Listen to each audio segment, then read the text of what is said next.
নমস্কার বন্ধুরা, আজ আমরা এসেছি জগন্নাথ মন্দিরে। ব্যাঙ্গালোরে পুরীর আদলে জগন্নাথ মন্দির? হ্যাঁ, একদমই ঠিক শুনেছেন। পুরীর আদলে এখানেও একটি জগন্নাথ মন্দির রয়েছে, যেটি আছে এইচএসআর লেআউটের আগ্রাতে। আপনারা যদি বিএমটিসি মানে ব্যাঙ্গালোরের সরকারি বাসে করে আসেন, তবে আগ্রা বাস স্টপে নামবেন এবং নেমেই সামনে এই মন্দিরটি দেখতে পাবেন। বলা হয় এই মন্দিরটি যে স্থাপত্যকলা প্রদর্শিত আছে সেটা কলিঙ্গ স্টাইলে তৈরি হয়েছে। পুরী মানেই রথযাত্রা, যা সারা বিশ্বে বিখ্যাত।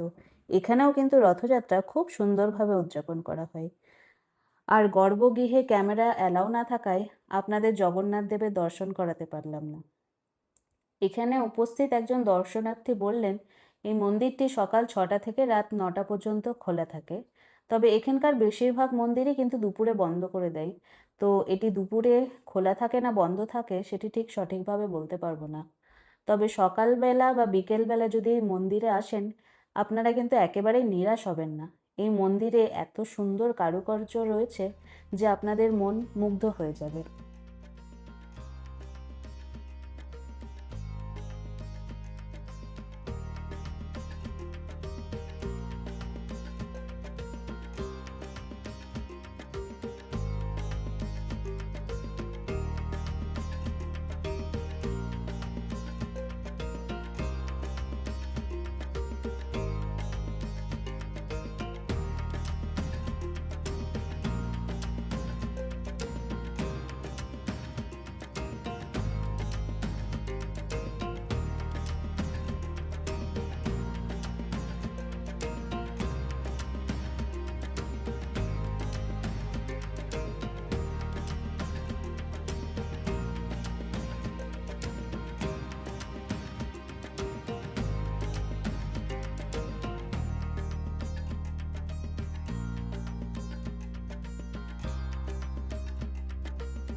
আপনাদের যদি আমাদের এই ছোট্ট ভিডিওটি ভালো লাগে, তবে অবশ্যই সাবস্ক্রাইব করে আমাদের পাশে থাকবেন। আপনাদের সকলকে অসংখ্য ধন্যবাদ।